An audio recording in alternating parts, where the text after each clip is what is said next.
Hello everybody and welcome to another part of Wiggly Questions. Cheryl Surette has asked, what was your favourite magic trick to perform and why didn't Greg the Great succeed at the tricks? Okay, so favourite magic trick, I would have to say, there's this one that I used to do where I had a pink hanky and I'd put it inside my hand, make it disappear, blow on it, and then a little bit later I'd make it come back out of the hand. I like that one of my favourite tricks. There are a few other magic tricks I performed with the Wiggles, some bigger sort of stage illusions we did at some concerts early on, but I think there was one we did, it was called the clown boxes. So there were these boxes that sort of stacked on top of each other, and I think we made Jeff come out of those boxes actually. So I showed all the boxes empty and then spun the boxes around, and then Jeff would appear outside of the boxes. And this one time we were doing that trick, one of the box lids actually closed on Anthony's nose and smacked him in the nose. Luckily he didn't get hurt too badly in that instance, but years later we were in New York, and I think it was Madison Square Garden actually, or was it before that? I just remember that Anthony was at Madison Square Garden. He had his arm bandaged up. I think he broke his bone in his arm, but the reason he broke it wasn't a magic trick. It was actually another stage prop. It was a big bone we had made for Wags or something like that. I can't remember exactly what happened. I think it toppled over or something. Anthony went to catch it and he caught it on the this part of his arm and it snapped his arm. I don't think it happened at Madison Square Garden now that I think about it. Maybe that's a Wiggly question for Anthony. Where did that actually happen? But I do remember strange things can happen with stage props. So that's another story too. Lots of stories about stage props not working properly, but poor old Anthony copped the magic box on the nose and then the bone on the arm and snapped it. So, yep, that was my favourite trick. Now, why didn't Greg the Great succeed at the tricks? Well, I guess because he's no good. He's not very good at doing magic tricks.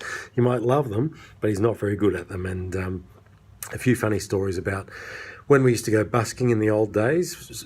We were the Wiggles, but we went busking with Anthony's brother John, and I used to do some magic tricks down at Circular Quay when we were busking, and I had this trick where I'd get a newspaper and pour water inside the newspaper, and if you turned the newspaper a certain way, the water wouldn't fall out of it, but if you turned it the wrong way, then the water would fall out of it when you turned it upside down. Needless to say that Greg the Great wasn't very good at that trick, and a couple of times Greg the Great got that trick wrong, so then in subsequent times when Greg the Great would go to do the trick, Greg the Great would be shaking like this because he didn't know which way to turn the newspaper. So we quickly stopped that part of the magic act, but then we did bring it back into the Wiggles, and anybody that knows me knows that I do love magic, but I think I'll leave it to the professionals. So moving on to the next question. What time is Wiggly Question Wednesday, says Daniel. Well, we've started Wiggly Question Wednesday, and I've got to tell you, it is still going. It is going weeks after we started it. So I'm going to see if I can get through things a bit quicker tonight. Now, Joan Brooks says, hi Greg, I've read your book several times and really enjoyed it. Any plans on writing a sequel at some point? No plans at the moment. Got plenty of content, but no plans to start writing it just yet. Really enjoyed you as the Yellow Wiggle. Well, thank you very much. And thanks for entertaining so many young and old. Well, thank you, Joan. Thank you very much for your question. Thank you for reading the book. I'm glad you enjoyed it. And, it's been a real privilege to be a part of so many people's lives. It's something we didn't set out to do. We didn't set out to be part of so many people's lives. All we wanted to do was create good content for children, and I guess as a result of that, as a result of the content that we created, it was good and people liked it, and yeah, we got to be a part of your lives, everybody, and still a part of your life. So thank you very much for allowing us into your lives. Now, Toby Vandenbrink says, hello Greg, I'm Toby, I'm 14 years old and I love the Wiggles since I was 4. And this is my question now. Hang on, I've got to click on this read more part. What was your favourite song that you recorded on your Greg Page album in 1998? Wow, okay, you know that album. You're the one person that bought it. No, a few more people than one person might have bought that, Toby, but I'm glad you've got it. My favourite song on that one, well, it's hard because I wrote all those songs. I'm kind of attached to all of them. If I think about the songs that are on there, the very first track on the album, I think it's called I Only Dream of You, and I wrote that when I was about 14 or 15 years old. from memory, and I quite like. That's a bit of a pop song, that one. I love God's Angel too. It's a pretty simple song, but I wrote that when I was a bit older, probably about 22 or 23. I wrote that one, and yeah, it's got a good sound to it. It's got a good sort of it starts with a string pad, a pad of strings just on a chord, and then the vocal comes in. I think that was nicely produced by Mike Gubby. Did a good job on that one. Not that he didn't do a good job on the other ones, but that one in particular, I really like what he did with that. So thanks for that one, Gubby. It's I wonder how you are, Gubby. I haven't seen you for a long, long time, but man, you're a great guy and a great organ player, and you did a great job on producing that album for me, so thank you very much for that. And Joe Camilleri did a couple of tracks on that one too, at the request of EMI Music, I must say. That was a thrill to work with Joe Camilleri on those songs. So yeah, I've been very blessed in my life to work with so many amazing people. So thanks, Gubby, and thanks, Joe Camilleri. Moving on now from Toby's question to Oba Awalawo. Sorry if I've pronounced that wrong, Oba. But Oba's 13, been with the Wiggles since you were born. Wow, one question. Good, I'm glad you've only got one question because it'd take me too long to answer too many more.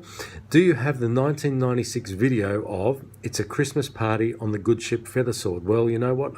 I would have that video somewhere because I know that I've got that DVD or video of, I guess that'd be Wiggly Wiggly Christmas, that one, 1996. Man, that's going back a long way. That's 21 years ago, isn't it? If my maths is correct, that's scary. That is scary. 21 years ago, and I was 25. So, and that's, yeah, you were not even born then, Oba. So, yeah, I do have a copy of it. I probably can't put it on my YouTube channel for copyright reasons, but if you can dig it out somewhere, I'm sure it's around somewhere. It's a lot of fun, that one. It's a Christmas Party on the Good Ship Feathersword. Now, I've probably only got time for another couple of questions. Now, Tyler O'Malley. Hi, Greg. My name is Tyler. I live in New Zealand, and I'm 18 years of age. You were a big part of my childhood growing up, and I thank you for that. Well, I'm glad. Thank you very much, Tyler. I came to see a show of yours in Christchurch, New Zealand, way, way back in 2004. Now, that is going a long way back. So in 2004, you were probably 4 years old. And I am planning to now take my nephew to a new generation Wiggles show in coming years, months, etc. I have a few questions for you.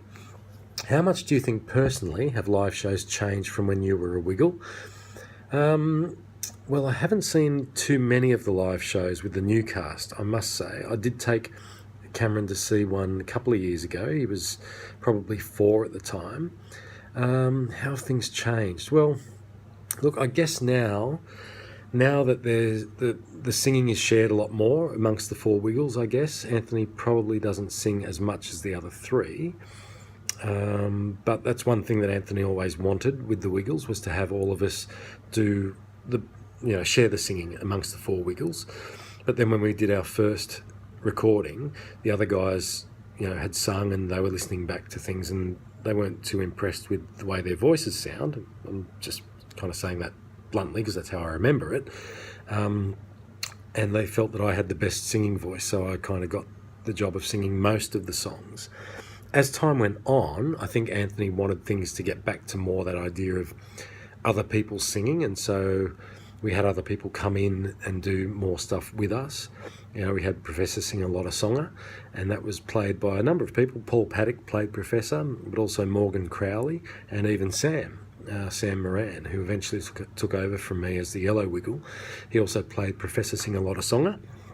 So that's one way that I've seen the live shows change, I guess, since when I was a Wiggle. Second question from Tyler is, what is one of your favourite memories from being on tour with the Wiggles? Well, I guess a very general answer to that question is, I guess just being on tour. It was amazing to be a part of being with the Wiggles. We got to do what we loved doing, and that was being on stage entertaining children, doing great shows for kids, and every show was different.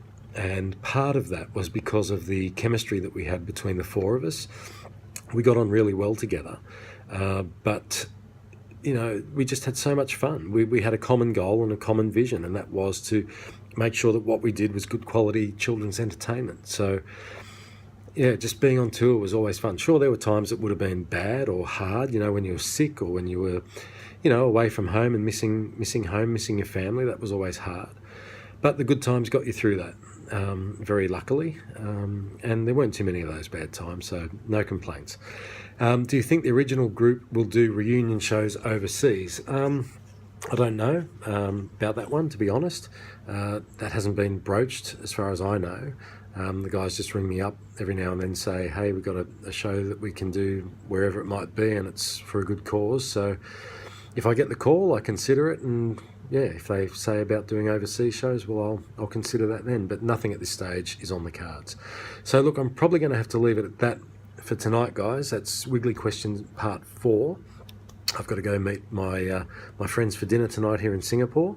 But things are going well here, and I hope to be able to bring you some more news about what's happening here in Singapore and potentially in other parts of the world as well. So thanks for all your questions, guys. I really appreciate it. Thanks for your support. Don't forget to tell your friends about Wiggly Questions and the Greg Page channel, and tell them to subscribe because it's a lot of fun answering your wiggly questions. I hope you're enjoying the answers, guys. And who knows where the next lot of wiggly questions will come from, but I'd say it'll be from Sydney. Anyway, take care, everyone, and talk to you soon. Bye now.